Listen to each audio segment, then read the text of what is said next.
Assalamualaikum warahmatullahi wabarakatuh. Perkenalkan, nama saya Kusnul Wahyuni Tias. Pada kesempatan kali ini saya akan membahas mengenai topik 5, koneksi antar materi, filosofi pendidikan. Pendidikan yang memerdekakan dari perspektif lain. Kesimpulan dan pesan kunci dengan mengaitkan pemahaman dari topik 5 dengan topik 1, 2, 3, dan 4. Pesan kunci, didiklah anak sesuai dengan zaman dan kodratnya. Pembahasan topik 1 mengenai relevansi perjalanan pendidikan Indonesia. Topik 2, pendidikan dan nilai sosial budaya. Topik 3, identitas manusia Indonesia. Topik 4, Pancasila sebagai fondasi pendidikan Indonesia. Dan yang terakhir, topik 5, pendidikan yang memerdekakan. Topik 1, relevansi perjalanan pendidikan Indonesia. Perjalanan pendidikan di Indonesia tidak terlepas dari perjuangan tokoh-tokoh nasionalis.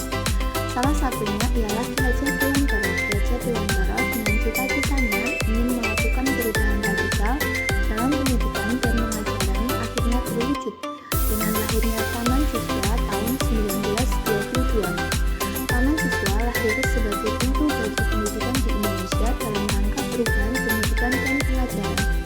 Terdapat banyak sekali pemikiran Ki Hajar Dewantara untuk kemajuan pendidikan di Indonesia. Salah satunya yaitu prinsip Tut Wuri Handayani yang menjadi semboyan dalam diimplementasikan dalam sistem pendidikan nasional yang digunakan saat ini. Topik 2, pendidikan dan nilai sosial budaya.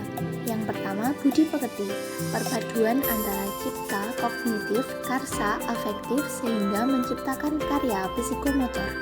Sistem among.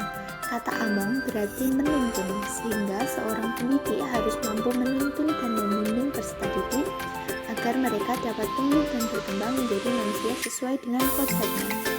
Yang ketiga, kodrat alam dan kodrat zaman. Seorang pendidik baiknya memberikan pengajaran kepada peserta didik disesuaikan dengan perkembangan lingkungan dan zamannya.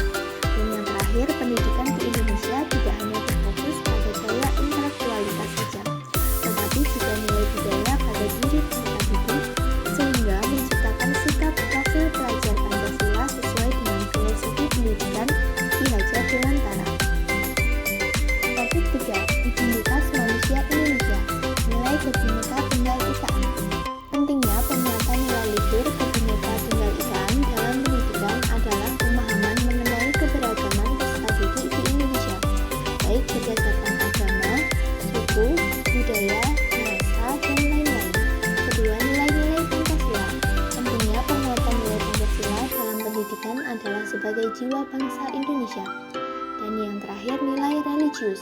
Pentingnya penguatan nilai religius dalam pendidikan adalah untuk menyatukan dua sisi insani, yaitu jasmani dan rohani. Topik 4, Pancasila sebagai pondasi pendidikan Indonesia. Pancasila sebagai entitas dan identitas bangsa Indonesia dalam kebinekaan dalam setiap latar belakang kehidupan sosial budaya, ekonomi, dan agama. Pendidikan nasional Indonesia bermuara pada profil pelajar Pancasila sebagai perwujudan manusia Indonesia yang kuat dengan nilai-nilai luhur budaya yang menjadi akar pendidikan dalam upaya memaknai dan menghayati nilai-nilai kemanusiaan.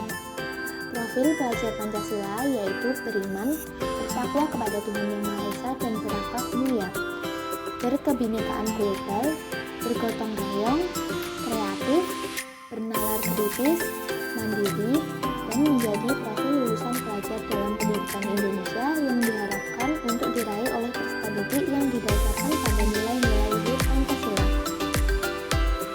Topik 5, pendidikan yang memerdekakan. Pendidikan yang memerdekakan menurut Ki Hajar Dewantara ialah suatu proses pendidikan yang bertumbuh dan berkembang menurut kodratnya, secara lahiriah dan batiniah. Ini mencakup pengembangan potensi-potensi anak secara bijaksana dan berbudi luhur. Pendidikan yang memerdekakan peserta didik harus mendapatkan tuntunan yang disebut sistem anak. Gambaran pendidikan yang memerdekakan peserta didik yaitu pembelajaran yang berpihak pada peserta didik, memberikan kebebasan pada peserta didik dalam berkarya dan mengembangkan potensinya, menciptakan pembelajaran berdiferensiasi yakni mampu mengakomodir semua kebutuhan belajar peserta didik.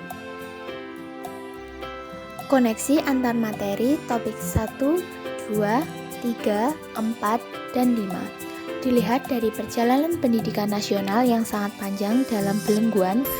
Bahkan setelah merdeka, pendidik masih terbelenggu dalam pendidikan yang menyamakan potensi peserta didik, maka pembelajaran dan pendidikan yang diselenggarakan di sekolah diupayakan agar berpusat dan berpihak pada peserta didik, di mana guru bertindak sebagai fasilitator dan sebagai seorang pemimpin dalam upaya membangun transformasi pendidikan dengan membangun ekosistem sekolah yang mendukung tumbuh kembang peserta didik. Disinilah peran yang dimiliki oleh pendidik, yaitu berupaya untuk melakukan terobosan, inovasi, dan transformasi pembelajaran sesuai dengan dasar pendidikan diajar Dewantara. Dengan memahami terlebih dahulu identitas manusia Indonesia yang memiliki karakteristik yang beragam dan menjadikan Pancasila sebagai fondasi pendidikan untuk mewujudkan profil pelajar Pancasila. Dengan melaksanakan pembelajaran yang berpihak pada peserta didik, maka terciptalah suatu pendidikan yang memerdekakan bagi peserta didik. Sejauh mana topik yang berpihak pada peserta didik dan memerdekakan peserta didik dalam pendidikan abad ke-21 dapat diimplementasikan pada pendidikan nasional? Pendidikan yang memerdekakan peserta didik dan berpihak pada peserta didik sudah diimplementasikan dalam pendidikan nasional dengan menerapkan kurikulum merdeka. Selain itu, di sekolah mitra tempat saya PPL mengimplementasikan pendidikan telah memerdekakan dan berpihak pada peserta didik. Di sekolah, peserta didik melakukan pembelajaran dengan semangat dan dapat belajar leluasa dengan mengembangkan minat dan bakat tanpa adanya belenggu. Berikut dokumentasi selama saya PPL di SDN Ngandung 1 Madiun.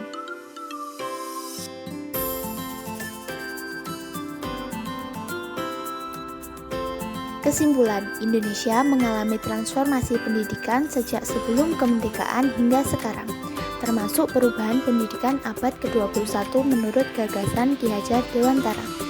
Meskipun didukung oleh perkembangan teknologi, Indonesia tetap berpegang pada nilai-nilai Pancasila dan menjaga identitas manusia Indonesia dalam evolusi pendidikan. Pendidikan abad 21 diharapkan memberikan kebebasan, kemandirian, dan kemampuan mengatur kehidupan tanpa tekanan, seperti apa yang telah diimplementasikan oleh beberapa sekolah yang memerdekakan peserta didik. Sekian dari saya, terima kasih, semoga bermanfaat. Wassalamualaikum warahmatullahi wabarakatuh.